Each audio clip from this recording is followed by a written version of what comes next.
Today on the Pro Church Tools Show, we're going to break down 9 different Instagram story strategies that your church can try this week. Instagram stories are unique because they expire after 24 hours and they're meant to feel more personal than other types of social content. And in this episode, we'll talk about the specifics. So let's get started.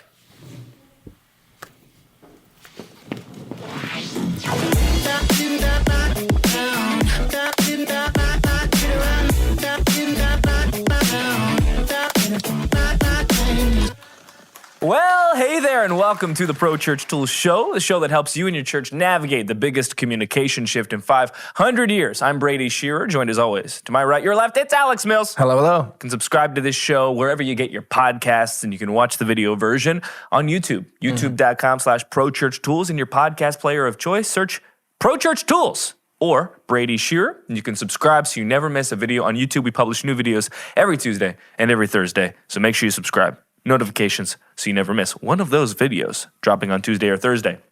In today's show, we are doing a deep dive into Instagram stories and what is working on that platform right now for churches.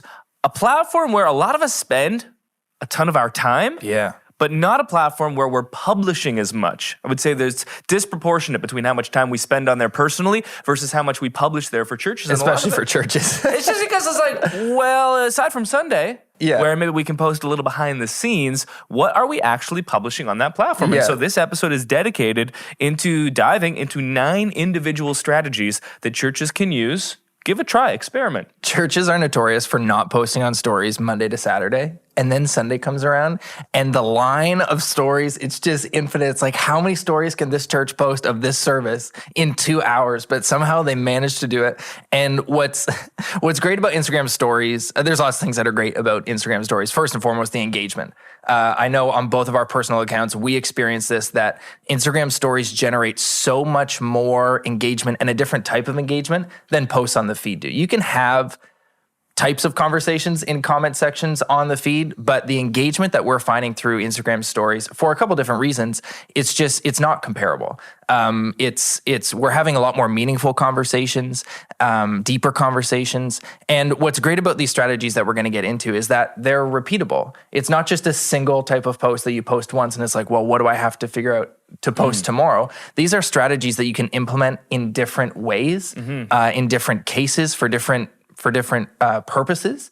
And so once you start to figure out how to do this, you'll be able to do it for different reasons. And you'll have something to post on stories on Tuesdays and Thursdays and Fridays, and maybe something different to post on Sundays than just, 50 clips of you singing What a Beautiful Name.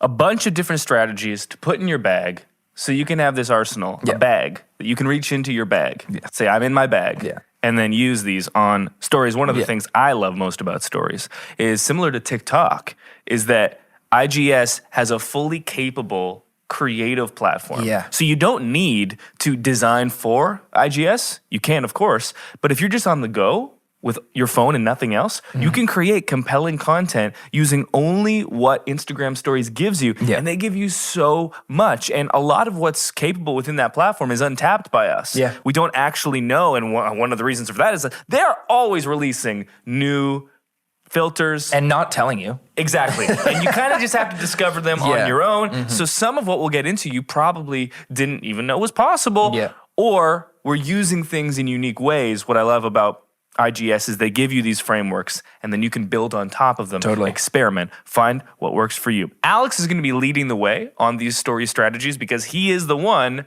that created them. He invented them. No one had done these until Alex had done them. Okay, that might be a bit of a stretch, but he's the one that documented all of them for us. So the first one on this list of 9 is about prayer. Yeah, this is the prayer strategy, one of my favorite strategies to use on social because, especially as a pastor, but as someone who's on social a lot, we see an incredible opportunity to use social media as a ministry, not just as means for projecting information, promoting services, but actually like real ministry. And I can tell you that as a pastor, the ministry that I do online, whether it's in the DMs on Instagram, the DMs on Facebook, which by the way, are both accessible from the Facebook desktop platform now. I can manage both my Instagram stories DMs and Facebook DMs right there. It's so nice. It's so nice to not have to respond to DMs with your thumbs, to be able to do it on the keyboard is amazing.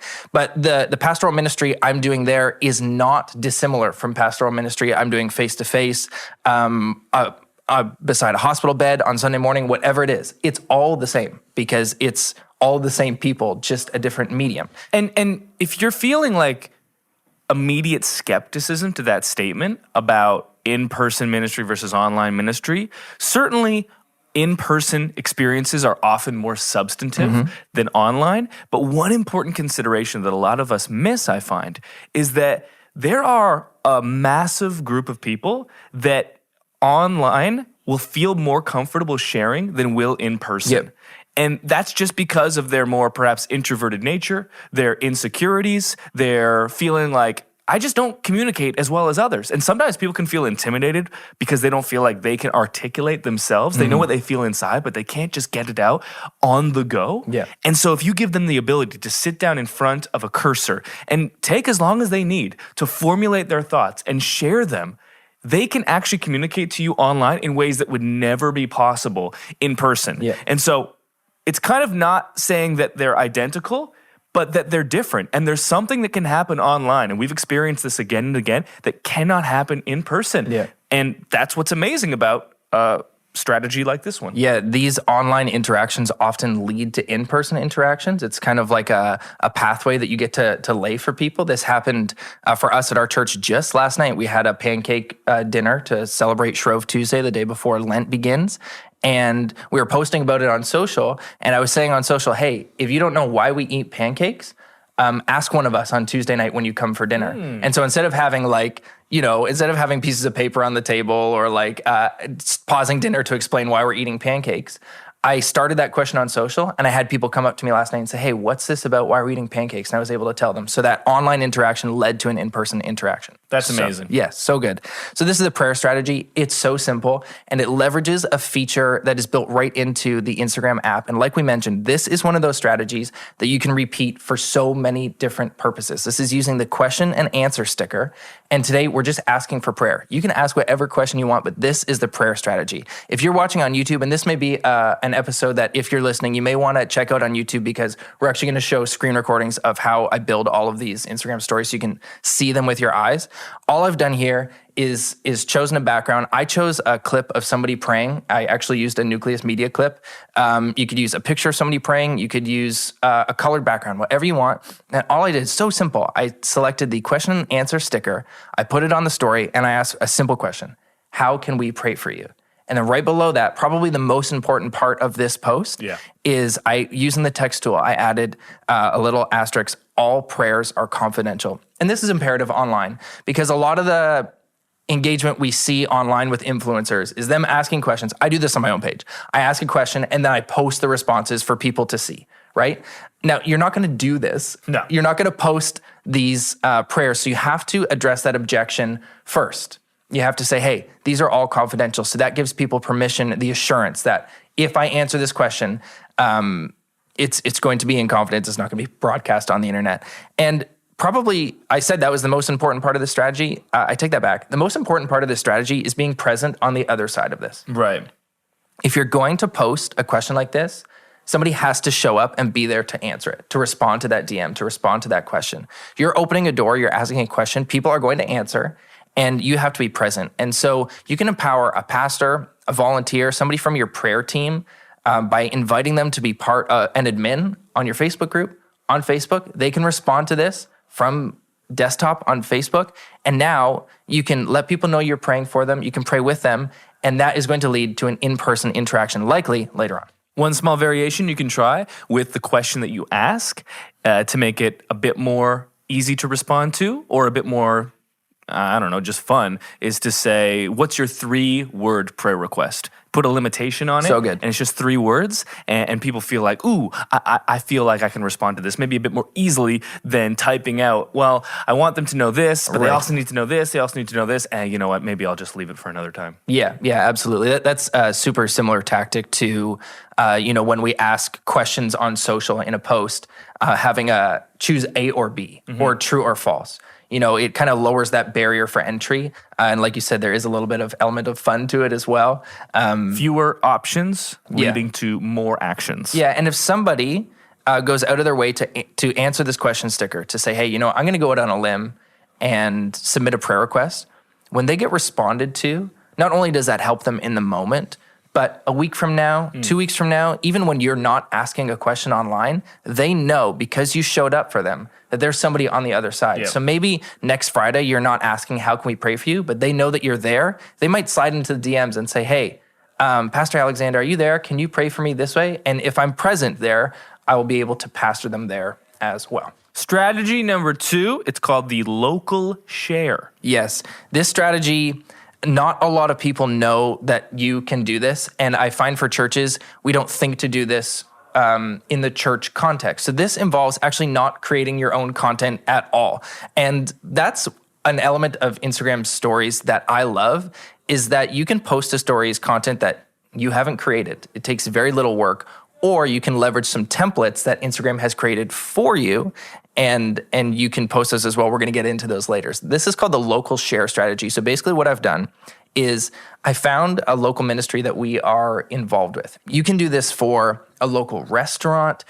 Find a local, and you should be following these accounts anyways from your church account. So you don't have to go looking for this content. It should show up in your feed. Seeing it in your feed. And so when you do see it, take the opportunity right then and there. That goes back to what's awesome about IGS.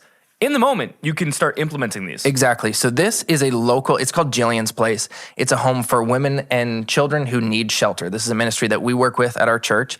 They post a lot of great content, but this one was basically an ask. They said, hey, we need some volunteers. So as a partner in ministry, it's very easy for me to amplify that request and maybe open it up to a new audience that Jillian's Place doesn't have. This is just another way for us as a church to partner with them. This is ministry. So all I did was on that post, you'll see a little, it looks like a paper airplane.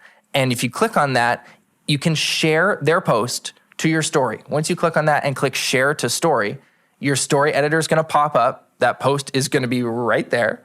And all I did using the text editor was I tagged Jillian's Place. I said, at Jillian's Place SC is looking for volunteers. And then just to encourage people to tap on it, because not everyone knows that you can tap through these.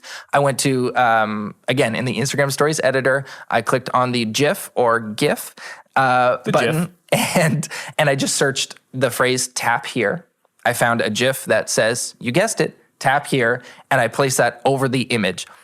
A strategy that works really well with the tap here sticker is putting it over the actual subject of the image so people can't see it, to obscure it, to actually make them tap. Shifty. Yeah, and so you can share, like I said, you don't have to go out of your way to find this content. This content should be coming up in your feed because you should be following other local businesses, churches, ministries, whatever it is. When something comes across your feed that's worth sharing, share it with your audience.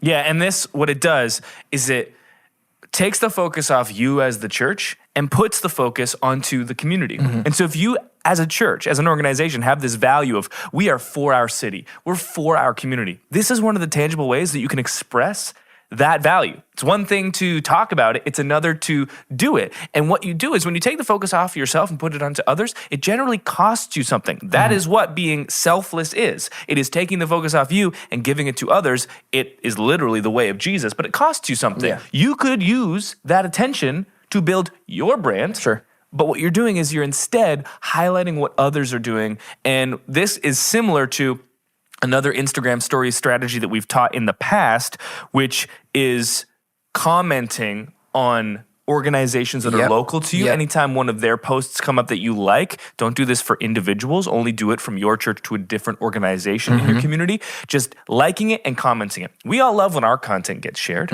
We like when people like our content. We like when people comment on our content. Do what you like for others. Yeah. I feel like that's also in the Bible somewhere. Yeah, absolutely. And this also helps to provide a better opportunity for people to actually take action.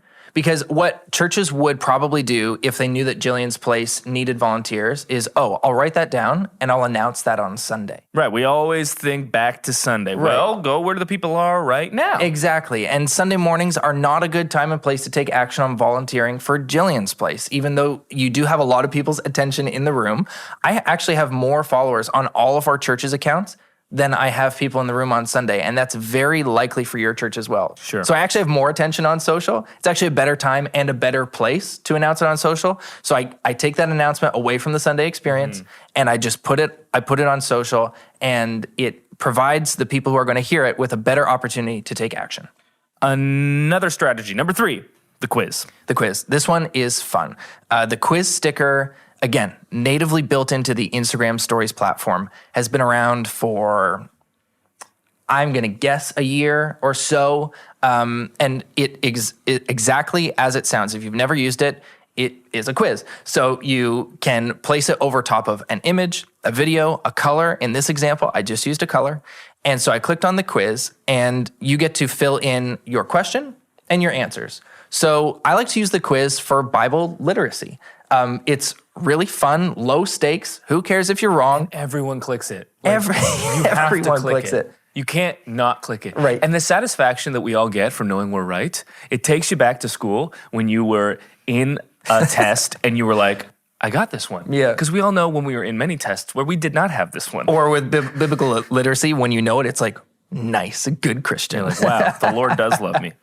And you just have to click. So it's great for engagement because, like, you just have to click. It's irresistible. I find myself clicking more on quizzes when I actually don't know the answer, because, as you'll find out, when you click, you find out what the answer is, whether you're right or wrong. So here's Look at how humble you are, willing to be wrong. Yeah, I try. Leading the way for the rest of us. I don't click unless I know I'm right. So here's an example. What happens if you're wrong? If you're like, oh yeah, I got this, and you click, it's like, me being wrong. Yeah. Can't say that. No. So this is an example of a simple quiz. There are literally endless questions that you could ask. The Bible's long. It's a long book of books. Yeah. So some more examples are like, which one of these things did Jesus say? You know, like, and we use that on our social posts as well. And so take that framework, put it into the quiz. This is the example I used today. Who were the first disciples called to follow Jesus? So I put James and John, Peter and Andrew, and I threw in... does that say Meriadoc and Pippin? It says Merry and Pippin. So I threw in a funny answer. From Lord of the Rings. Yes, from Lord of the Pippin's Rings. Not in the Bible. Right. Neither is Mary. Well, actually, there are a few Marys, but they spelled Mary differently. I put a funny GIF of Jesus in there because why not? And so I post it. That's it. That's all you have to do. What you just saw was me creating it in fast speed. We could have posted that in real time, and it still would have only taken me 20 seconds to make. It's so easy to make.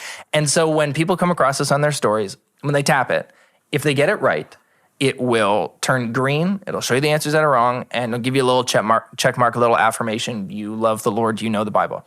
If you tap it and you get it wrong, I think there's a little bit of haptic feedback, if I remember correctly, like a little bit of a vibrate to be like, oh, not so close. And then it'll show you the right answer. So even if you get it wrong, this is actually a biblical literacy tool, right? Like although there's a little bit of humor involved, it teaches you. It's a Peter and Andrew or a James and John. And so this, again, as a strategy, can be replicated infinite times. Sure. You could ask a Bible trivia. You could do a Bible trivia day every week. You should. If you wanted. Yeah, you could. On Wednesdays, you could ask 5 Bible trivia questions in a row. Make a moment out of it. Do it every week. People will then look forward to it. Or you could do it just one-offs, which is usually what I do. I think doing a Bible trivia day is actually a better idea. But yeah, you can replicate this infinitely, asking about Bible literacy or about anything else, really. Few ideas to build off this. 1, you can make there be a little bit of stakes involved, where every week you give away like a $5, $10 gift card to a local coffee shop. That would make the engagement even more fun. Mm-hmm. And then it can become serialized, where every single week people begin to expect it. We've seen this on Instagram stories where you have a segment that is ongoing. Mm-hmm. People begin to expect it and look for it. Yep. And this can create that serial effect where it's almost like, oh, every week this is what we do. Mm-hmm.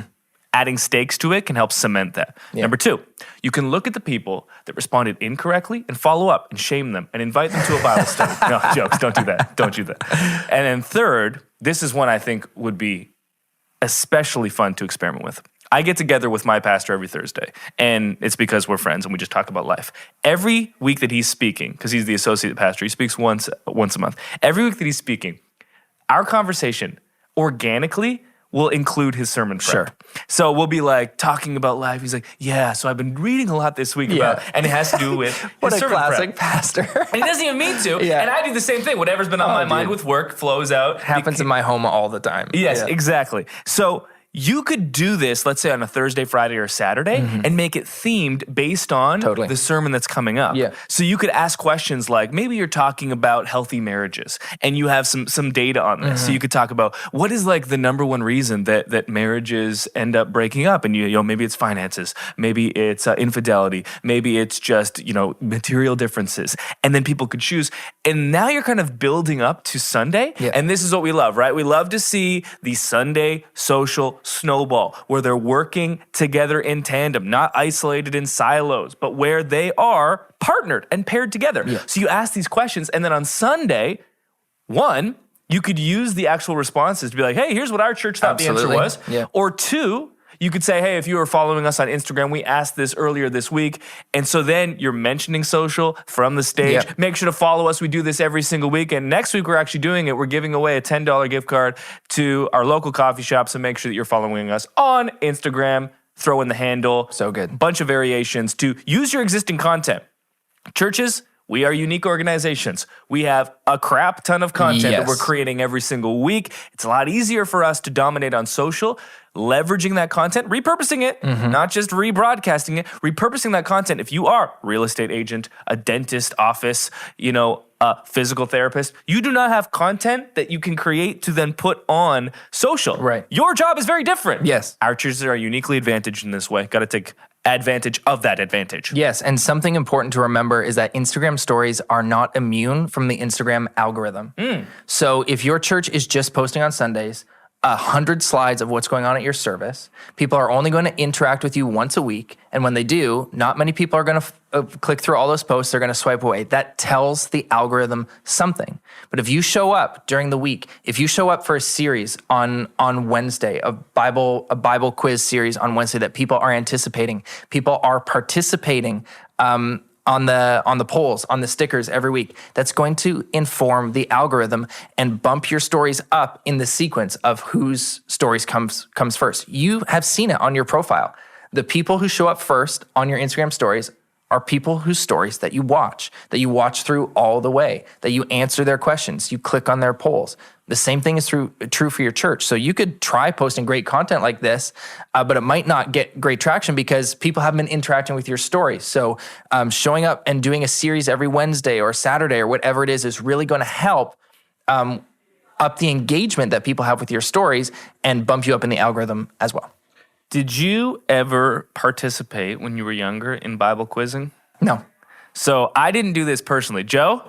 I think so, yeah. So Joe behind the camera said he did. This was a common thing in our circles, but more in the Alliance Reform circles than the Pentecostal. We were too busy, baptizing one another in tongues. Yeah. And so what would happen is basically like sword drills that were then like made into real life contests. So it's like you could join the Girl Guides, you could join the Boy Scouts, or you could join Bible quizzing. So you go and like compete at regionals with your Bible, and it'd be like... Stop. There were competitions? Yeah, absolutely. Wow. And there was a girl that I hung out with in high school who was like one of the best, like nationally ranked. So shouts to Amy from the Alliance. Wow.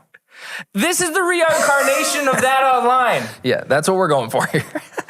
Moving on. Yes. Poll question with follow-up strategy. I apologize. See, when I create strategies, I come up with these fancy names, like the tap, tap, taparoo strategy. Yeah. Alex is like, poll question with follow-up. Matter of fact, yes. Memorable, no. These strategies actually come from Nucleus Social. Every month we hand out a handful of these. And so that's why I title them the way that I do, because I don't need to incite clicks. It's like, what kind of strategy is this? Oh, well, this is a poll question with follow-up. Just saying. Everyone remembers the tap, tap, taparoo. Yeah, that's true. That's true. So here's the poll question with the follow-up.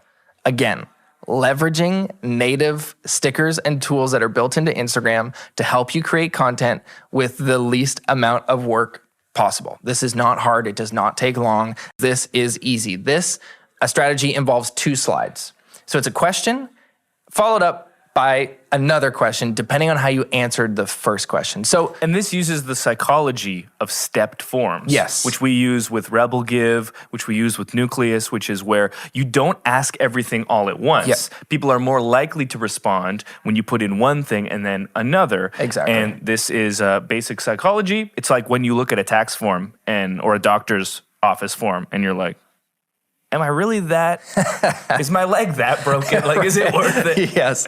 Yeah. So, Once you've put in one piece of information, there's this feeling subconscious, like, well, I've already started. I have to finish. Right. We feel compelled to complete a task that we've begun. Yeah. So that's an important element of psychology for the person answering the questions, but also for you as the church who's receiving this feedback from this specific question. I felt it important, again, from that ministry, from that pastoral perspective, that if somebody answers this question, which I haven't told you what it is yet, if they've answered this question with no, I want to follow up and know why. So here's how it works. I've used the Instagram poll feature, which is as simple as it gets. It's a poll with 2 options. You can customize them to say whatever you want. I left it as it is, yes or no. Yeah, that's what the default is, right? And the question is simple. I use the text tool to say, do you feel loved by God? If you click yes, I don't need to follow up with you. That's awesome. You've got a bit of this figured out. But what happens if somebody clicks no? As a pastor, I want to know why. I want to follow up with you and I want to talk to you because I believe that everyone's loved by God and you deserve to know that love. And we believe if you're not feeling loved by God, you're not going to be able to love others. So I want to engage with you here. So do you feel loved by God? Your users, your followers are going to answer this question by simply tapping yes or no. The next slide is the follow-up question. So using that question and answer sticker again that we used in the prayer strategy, this just shows how versatile it is. It says, if you answered no, would you tell us why? And again, asterisk, all answers are confidential. So this gives your users, your followers, an opportunity, if they answered no, to reach out a little further. And it takes some courage. Sure. You're not going to get a response from everyone who said no, but they get the opportunity to reach out and say, hey, I'm not feeling loved by God because of A, B, or C, because of what I did last night, because of what I said to my dad, because of what my mom said to me, whatever it is. And now I have an opportunity as a pastor, as a volunteer, as somebody on the prayer team, whoever's going to be at the helm of your social accounts. This is why I will say this until I'm done with social, that from a church's perspective, social media is a means for ministry, right? You can't just... Not promotion. No, it's ministry. So whoever's at the helm of your social strategy has to be prepared to engage in ministry. Yeah. They're not just posting about your Sunday service. This is real stuff here. Well, they are. We're saying you shouldn't. Yes, yeah, this is real stuff. So when somebody says no and they reach out and they let you know, there's an open door. They know that conversation's safe. Why? Because you've addressed that objection by saying all answers are confidential. And you can have that ministry moment, that pastoral moment online, which, like we mentioned before, is likely going to lead to another in-person interaction. And one of the questions I get, I would say pretty infrequently, but I've got it maybe a dozen times over the last few years, is, hey, we're a church brand on social. What are kind of like the rules? What's the etiquette to interacting with individual accounts? Sure. Should we follow individuals? And it gets a little bit dicey when you are a brand going out of your way to interact and follow with individuals. Like, you as the church commenting on an individual's post. Right. Like, don't do that. But when people opt in like this and basically are raising their hand, that's when you can take the opportunity to reach out. So, small variation you could do. Let's say you ask that first question, right? We're stepping this out into 2 different phases. In that first phase, you say, do you feel loved by God? Yes, no. Let's say you get 90% yes, 10% no, but you get 100 responses and 10 people said no. And then in that second phase, you ask it explicitly with the question sticker, if you said no, why? And then only one person goes out of their way to respond. And that means 9 people said they're not feeling loved by God. They opted in and said that. Yeah. But they didn't go out of their way to say why. I think it's okay for you to look at those 9, Sure. reach out through a DM and say, hey, we noticed that you said you're not feeling loved by God. Just want you to know that I'm thinking about you. Yeah. And if you want to talk, I'm open. Like, I would love to hear from you. Not even asking a question, not explicitly saying, why do you feel this way? Because that can be a bit forceful, but just letting them know, I see this, like you're seen, and I'm thinking about you, I'm praying for you, and if you'd like to talk, I'm open to it. Yeah. Because at that point, you've gone out of your way to open that invitation even more. You started on automated level, opening the invitation, and now you've personalized that invitation, making it that more likely for them to reach out. So just a small extra step you could take if you wanted to. Totally. And this next strategy called the slider strategy actually builds off of that philosophy of the church, whoever's behind the social accounts, kind of making that first move towards someone, depending on how they answer this question. So this, again, using the slider feature that's built right into the native Instagram platform. I've just posted this over a black background. And the slider is kind of without making some tweaks to it, kind of a meaningless feature on Instagram. So basically how it works is there's a slider and you can customize, there's an emoji on the slider and you can customize it to be whatever emoji you want. And a lot of people just choose the fire emoji. And it's like, you just slide it for how fire is this picture. Jordan ones. So, right, yeah, sorry. So I do this on my personal account. I have a blog about coffee. I'll post a picture of my coffee, put the slider on there, put a fire emoji. How lit is this coffee? How lit does this coffee look? And it's like they slide, and it's meaningless interaction. It's completely meaningless. It's a feature that Instagram has, so I use it sometimes. Completely meaningless. Until you make some customization. So watch this. So I've created this slider, and just with the text tool on Instagram, you don't have to design any of these posts in Photoshop. This is all in Instagram. It says, don't design them in Photoshop. Yes, please don't. Instagram. Yes. How was your weekend? Simple question. But what I've done is using the pen tool, I've created 4 lines, 2 on the top, 2 on the bottom, dividing the slider into quarters, right? So like 0%, 25%, 50%, 75%, 100%. 4, right? Not really. 4? Yeah. Yeah. Yeah, so 4 segments. And above each line, I've put text. So the least amount is pretty bad, actually. Could you pray for me?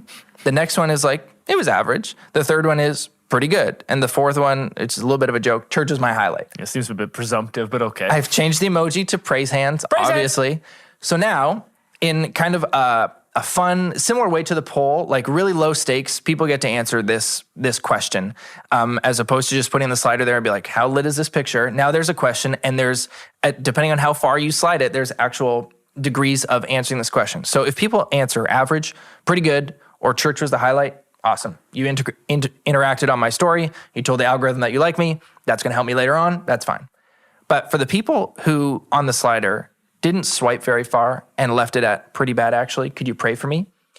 In the Instagram Stories platform, if you, when you're signed into your account, if you swipe up on this story, if you have a business account, you're going to be able to see, you may actually be able to see this from a personal account, but your church should be a business account.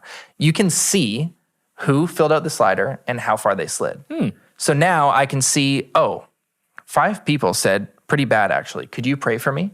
Really low stakes. They didn't have to, like the last strategy, they didn't have to type out their prayer request. Right. Now I get to make a move towards them. I get to open the DMs and say, hey, it's Pastor Alexander here. Introduce yourself, because it's the church account. They don't know who's behind it. Hey, It's Pastor Alexander here. Hey, it's Jessica here.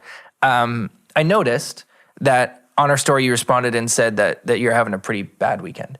How can I pray for you? Or do you want to chat a little bit more about that? Do you want to chat here? Do you want to go get coffee? Right. So this involves you making a move towards somebody based off of the feedback. And I think that when people fill out this slider, they're not going to expect you to engage. And when you do, especially for the people who are having a rough time, it's going to be really meaningful. They're going to feel seen. They're going to feel known.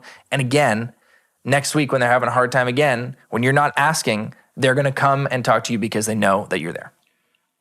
If you're watching, listening to this episode, and you can already start feeling like, wow, this is like, there's a lot of like on the ground manual work that goes along with this.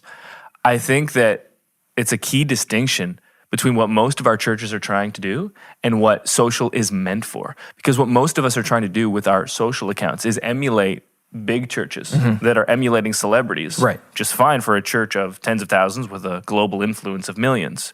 But the point of our social accounts is not to talk about how awesome we are and all of the things that we're doing and promote, rebroadcast, when we think that, most churches are about 100 people.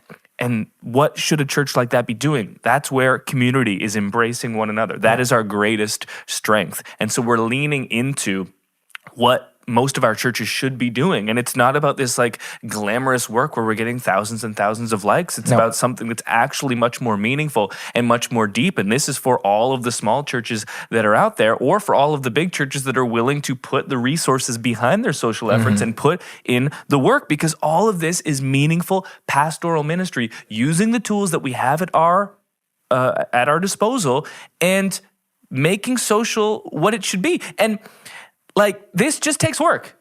Like, the reason that our audience of Pro Church Nation is so invested into what we do is, well, one of the reasons is because if you DM me on Instagram, I spend like an hour every day responding.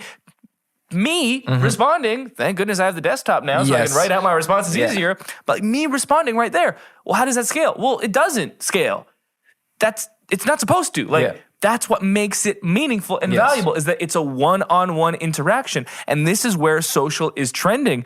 And this is why we think you need to invest more into social, because if you want to do it right, it takes time, because you can't automate pastoral ministry. And it's something that it's grunt work. It's the best type of grunt work. Yeah, I think what you said, it's imperative that we understand that this does not scale. And that's okay. That's why you don't see big churches posting this kind of content on stories, because they can't. They can't respond. They choose not to. Right. They do not staff. Exactly. We've talked about this. To allow it to be possible. Yes. Save for a few. There are a few out there that do a really good job of asking questions and responding. So we don't want to, but generally, if you are a much bigger church, you can rely on your massive influence to drive social, where you don't need to actually create that really intimate personal interaction. If you're a small church, like, lean into your strengths. Yeah, and if you have 1 million followers on social like Elevation Church does, how can you pastor 1 million people? Like, I'm not sure that you can without investing, an unfathomable amount of time and resources into a social ministry staff, which we haven't really seen too many people do yet. So we're talking to hyper local churches. My church is less than 100 people, and this is. You said it. It's grunt work. It's hard work. Just like pastoring, right? Yeah. It is what it is, and it's where we see social trending. And these strategies are really helping. We've heard plenty of stories. These strategies are helping churches kind of make that shift, especially for social media managers who are trying to help their pastors see that shift of why they invest so much time into social, or why they need more resources. It's very easy to prove the value when you have done this for 6 months, and you can say, here are the 172 conversations that I had and all of the prayer experiences that they prompted, and then this carried over to this. Do these strategies for 6 months, and you could put together a massive portfolio, a massive case study to your senior leadership to demonstrate the value of social, which would then perhaps get you a dedicated role there, or give you more resources than you currently have. This is the stuff that makes all the difference. Yeah. So these next two are really simple. They don't require a lot of work up front, and they don't require a lot, if any, work on the back end. This is the what I'm listening to strategy and the this track strategy. So both revolve around music, and they are both templates that are built right into Instagram. So Instagram has this new kind of library or mode called the create mode, which a lot of people don't know about. And that's because, as we alluded to earlier, Instagram will just push features into Instagram stories and not let anybody know, which is fine because we're here to let you know. So create mode, if you swipe along the bottom, when you open the Instagram stories editor, you'll see create mode. And it gives you opportunities to build content based off of templates that Instagram has created for you. So these are templates that somebody at Instagram designed in Photoshop, and they've uploaded them for you to be plug and play. So this first one called the what I'm listening to. So in the create mode, you can either click the dice to shuffle through these templates, or just yesterday I noticed there's a new feature that says show all, so you can actually swipe through them. So the what I'm listening to, it's exactly what it says. It says what I'm listening to, this week's top 5 picks, and then it has 5 empty slots. So they're telling you what to do. Write down 5 songs. In this example, I chose to tag 5 Christian artists. Right, you didn't just write their name, you tagged their I chose to tag them for a couple reasons. One, maybe, just maybe, they'll see it in their DMs. They'll be like, hey, this church tagged me. Cool. And then you and Lecrae will have like a collab. Exactly. But second, and most importantly, it gives your users, your followers, the opportunity to tap and click through. If they've never heard of Lauren Daigle, they can click her name and discover who she is, listen to a bit of her music, follow her, what have you. So all I did was I tagged 5 Christian artists that our church really loves. Hillsong United, Elevation Worship, Lauren Daigle, Toby Mac, and Lecrae. I added a GIF of a cat wearing glasses, playing the piano, and posted it. Wow, That's it. Just unchurch-like. So simple. So this is a great way to introduce your followers to new music. We have most of our youth group do not attend church. They attend our church on Wednesday nights to come to youth, but they don't come to church. They don't have much context for Christian music, but they follow our social accounts. Right. And so this is an opportunity, and they're hyper engaged on our social accounts. Shocking. So this is an opportunity for them to get introduced to new music, and it took the least amount of effort possible for me. The next strategy, called the This Track strategy, very similar, but I'm using it for a different purpose. So again, this is from the create mode. It's one of the templates. It says, what's it say? This track gets me. Wow. It's funny. You can cycle through the colors. I chose a black color here because I like black everything. And right in the middle, there's a square. What am I going to put in that square? Well, a month ago, if I was in Canada, I wouldn't have had anything to put in that square. Bless the Lord, oh my soul. Because Canada has not had Instagram music until like last week. To paint a picture, in this country of Canada, this great country of Canada, we would see your story and it would just say, track not available. Yeah. So we'd be like, you would have put this amazing track that was I'd love to listen to it. Narrating your story. We don't know what it is. We And don't know anything. I was getting jealous when Instagram made the updates to play the lyrics. I was like, I want that. And Instagram wouldn't give it to us. Instagram's been hiding likes in Canada for like over a year. You can still see likes in the States. But I still see likes on mine. do you? Yeah. Incredible. So we have Instagram music now. We join the rest of the world. So this is what you're going to do. You're going to use the Instagram music sticker.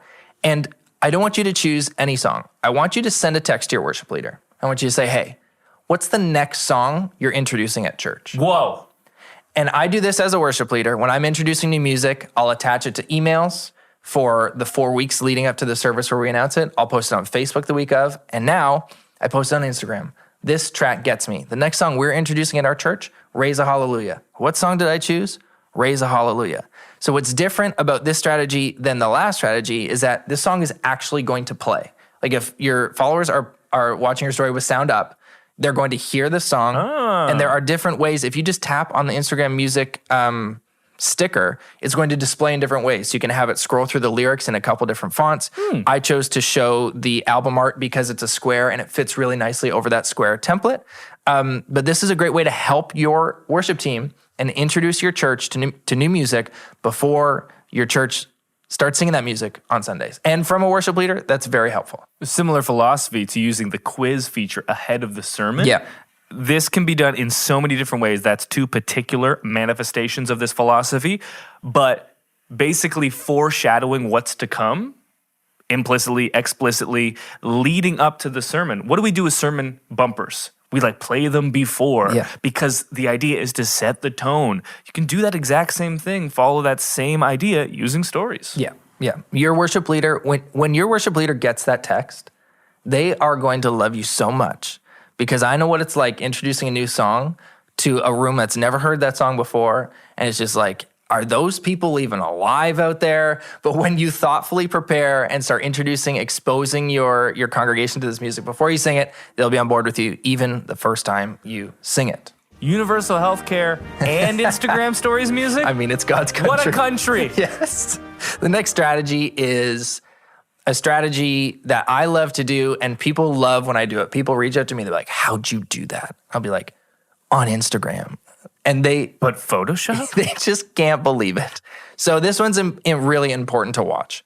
I call this the Freestyle Pen hack. It's a hack, folks. The Freestyle Pen hack. It's such a hack. There's a little bit of wizardry involved, some manipulation. And I chose a picture of my dad because this strategy works on over top of lots of different types of photos, but works really well with photos of people. You need a subject in your image. So I chose a picture of my dad preaching, and I chose to just take an excerpt from his sermon. Again, repurposing all of this great content that churches produce. Just took an excerpt from his sermon, used the Instagram text tool. If you fix your thoughts on him, he'll fix your thoughts on you. Of course, that's about God and not my dad. And then here it is, the Freestyle Pen hack. choose the pen tool. I really like to do this with white. It works. It's very multi-purpose. And I choose kind of a small brush width, like maybe 20% from 0 to 100%. And you're going to draw a squiggly line over top of your subject. Now, you're going to have to practice this. You're going to draw a bunch of different squiggly lines until you get one you like. I rarely get it on my first try. So you're going to draw a squiggly line. If you don't like it, hit undo, draw it again around your subject. And this is where the hack comes in. Once you have a squiggly line you like, and this is going to take practice to figure out what kind of line you need to achieve this effect, you're going to click your eraser tool.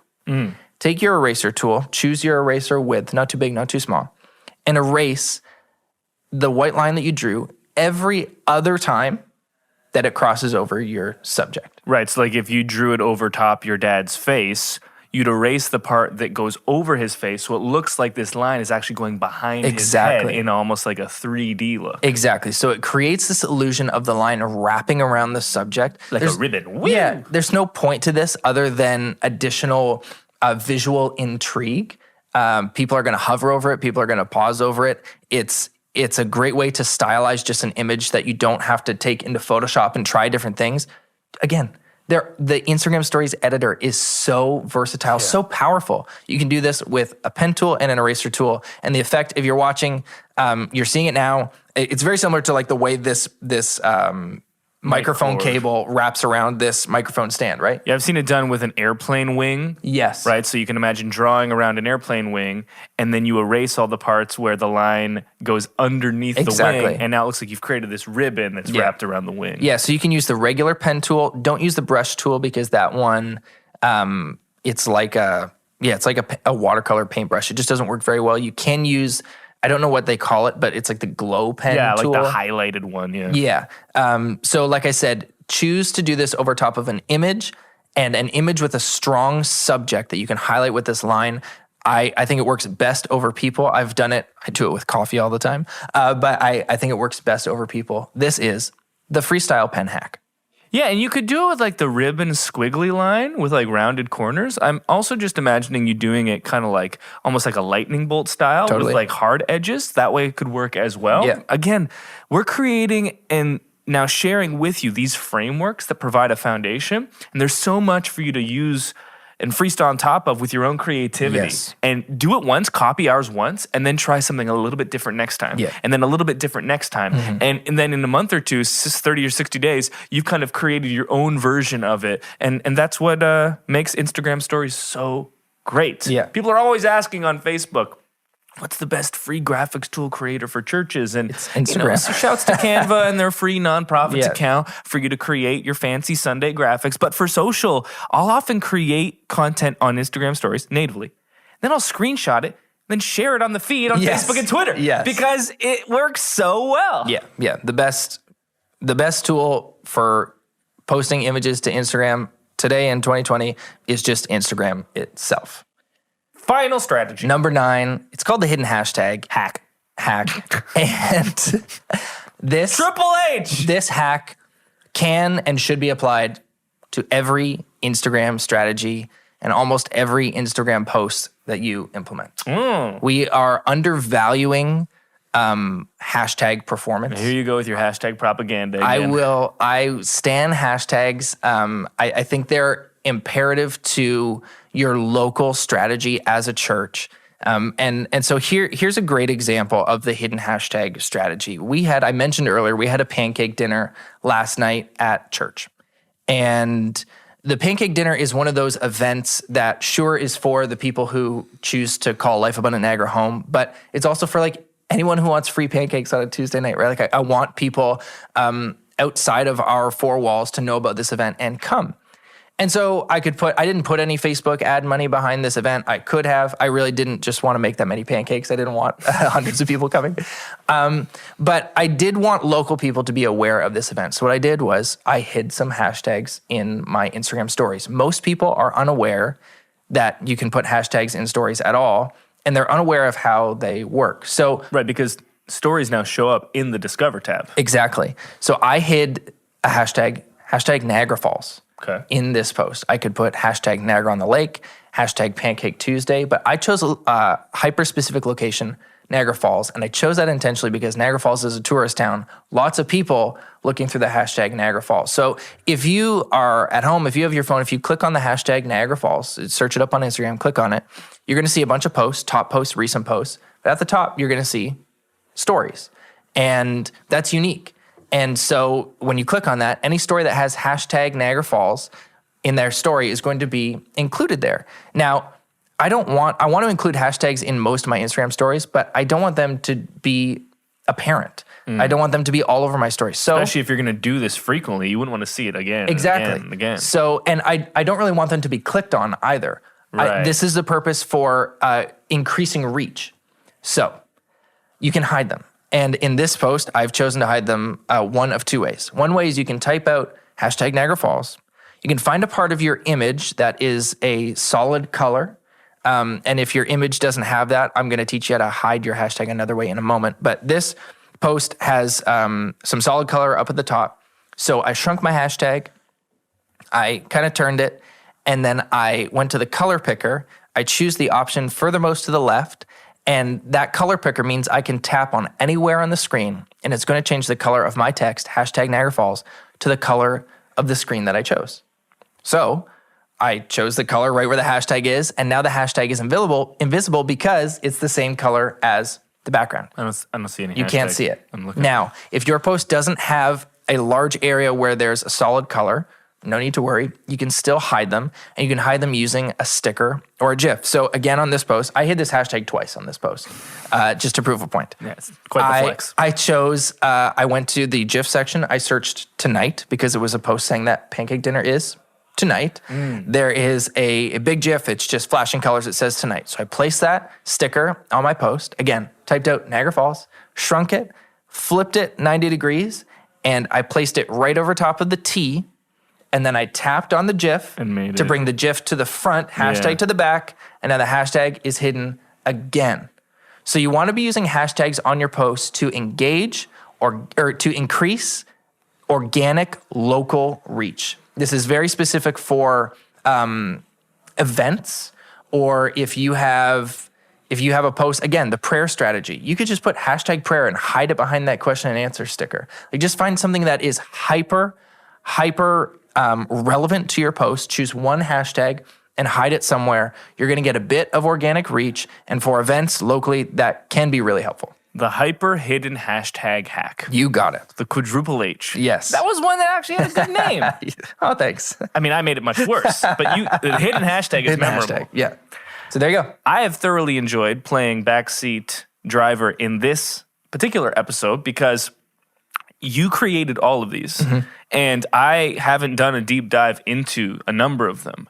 And so me sitting here learning, I feel like I've gotten a similar experience to what those in pro-church nurture have Nice. got. Pro-nurch chasing have got. There's a reason I'm not talking today. Yes. And I feel like if you were watching, you might have seen me take out my phone a couple of times, and I was just writing down. You're just hiding hashtags. I'm everywhere, just for the sake of it. Yeah. I was writing down a bunch of things that I could do to create more content based on this content to make it more accessible for folks.